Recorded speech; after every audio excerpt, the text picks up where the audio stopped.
Minasan o karinasai. That's welcome back, everyone. Previously, I went to Ueno Koen Zoo and saw the loves of my life, the red pandas, and I even took a little trip to Kamakura Beach. Now it was time for my fourth full day in Japan, and I was running late for the Samurai Theater Tokyo experience. I know it's kind of corny, but things that are the most fun are a little bit corny. Anyway, I made my way inside, and the first thing you do is take off your shoes and wave to your imaginary TikTok audience. Second thing second, the instructors put on a demonstration for me.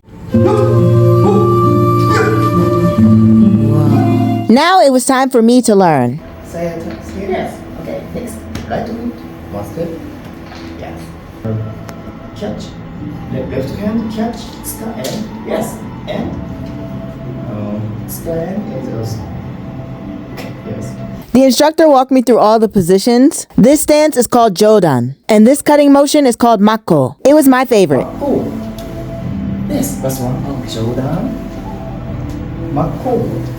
We spent quite a lot of time practicing, and it really gave me a strong appreciation for the craft, because for the life of me, I could not remember these steps. Also, I do want to say I didn't book a private session. It's just that nobody else was there. I don't know how common that is, but I felt lucky to be able to have a one-on-one or two-on-one, whatever you want to call it. In fact, whenever I was looking up videos in Japan, everyone kept talking about how things are crowded and there's a lot of people and you have to wait for things. But it all really depends on where you go and what your interests are.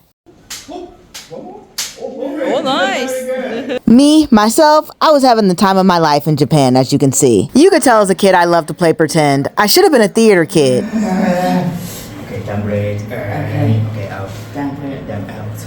Okay, cheese. Hi, shut the jazz. So, if you're ever around, go to Samurai Theater Tokyo.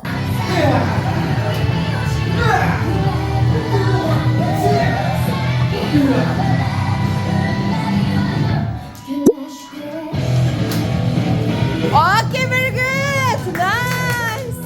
After the class was done, I didn't really have any solid plans, but I was hungry because I didn't have any breakfast, so I hit up this cute little pastry shop. In my regular life, I don't get the opportunity to eat too many pastries. My metabolism's always been slow, and I'm in my 30s, so it's a double whammy. That's why when I'm on vacation, I take more opportunities to indulge in sweets. And let me tell you, it's nice to just sit back and relax and not think too hard about my eating habits. I can't wait till I'm old and I only have a few years left, and I'm just gonna eat what I want. Anyway, I was still hungry after eating that piece of cake, so I decided to go next door and try some more pastries. Au Main des Rue des Frères definitely has a fancier vibe, and there are 3 floors. I ordered the Le Merveilleux Original. Actually, it might have been the L'Incroyable. It's basically a meringue with a biscuit in it, covered in whipped cream and white chocolate. And I also ordered a little lemon refresher. This dessert was super good. I liked it better than the first pastry shop. Here's to manifesting afternoon sweets for lunch in my future. Japan was like I got to live my dream life, even if it was just for a week. Next, I went to Harajuku to check out the shopping. I wasn't a fan of this area. I had some random man scream at me and try to grab me. I think he was trying to sell something, but I am not a fan of that type of behavior. I had to yell at him to not touch me, and then I scurried off in the other direction. I think it's important to say that this man was not a local. I didn't see this type of behavior in people who were native to Japan. So watch out for any weirdos, and don't be afraid to stand up for yourself if you're a woman traveling alone. I will say the shops were pretty interesting, but I don't know what everybody means when they say shopping in Japan is cheap. I thought the prices were extremely high. I saw one brooch I wanted that cost $40. I love the mix match theme of this shop. I also like this one, which is great if you're a performer. And there were plenty of cute places to get snacks and desserts. I was glad I dropped by, but I will never be back there. Next, I decided to go to the Hachiko Memorial Statue. There were definitely a lot of people lined up to take a picture with the statue, but that's to be expected because it's so famous. I'm not a woman who likes to wait in line, so I took my little video and went. I decided since I had some downtime, I was going to look for the souvenir that my friend Mariah wanted. And thank God I did it then and there, because what she wanted was super hard to find. I swear, I was walking around for an hour trying to find this store. But eventually I found it, Tokyo Milk Cheese Factory. They gave me a sample of the cookies. I didn't like them, but Mariah loved them. So the friendship souvenir mission was successful. Now it was time to go back and change.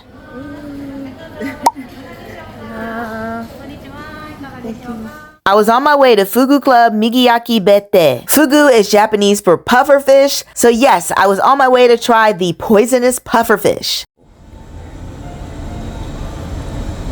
I love that this ended up being a solo dining experience. It was peaceful, it was quiet, it was perfect. I did a fugu omakase course. You get to try fugu in many different variations. I'm glad I chose to eat here. Next one is grill.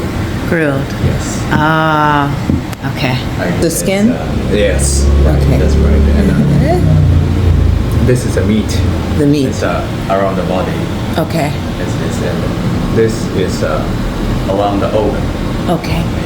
It's three different parts, and the texture is very different. Is it softer? Softer and then chewy. It's very chewy. Very chewy.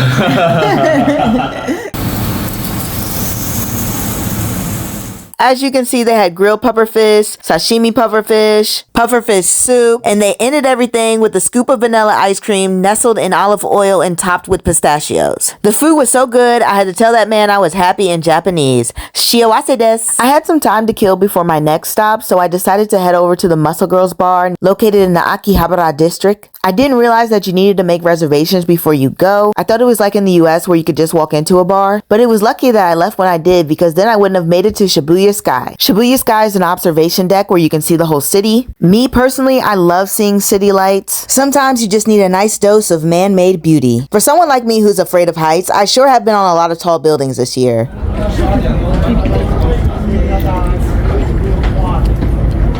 It wasn't as loud as I thought it would be considering the amount of people at the top of the building. It's probably because they let people in groups, so it's not as noisy or as packed as it could be. There's a lot of different shops in the building with Shibuya Sky. This was like a bakery section. I had to walk through this one to exit and go back to my hotel. It's nighttime. This is my little nighttime vlog before bed. Ooh, my teeth look really white. I just got back from the onsen. The hotel has an onsen. The little hot steaming baths. It's amazing. I wish I could take this every night. The bath is 41°C. I don't know what that is in Fahrenheit. Let me look that up. So it's like 105 degrees Fahrenheit. You just dip in there and just relax for a couple of minutes or however long you want to relax. I can only do a few minutes before it's like, okay, I'm annoyed. But I feel so refreshed and my feet were killing me. They were killing me in these heels. And now my feet feel great. Well, they don't feel great, but they feel way better. And I had a sore knee, like bruised knee from like the Mario go-kart. I had to keep hitting the brakes so hard. It like bumped, my knee ended up bumping into like the metal part of like the steering wheel. It's like below the steering wheel. That's feeling way better now. That bruise is like healing. My feet feel better. Onsens are amazing. I feel so relaxed before bed. I didn't come on to talk about the onsen. I came on to try the peach because I'm actually a little bit hungry. You're going to be here with me when I try it. I'm going to let you know how it is. Some Mount Fuji peaches. It's like sweet but not too sweet. But the thing is, I like really sweet things. So I'm going to give it 7.5. And it's so juicy. Damn. It's good. But not the best peach. Alright guys, 7.5.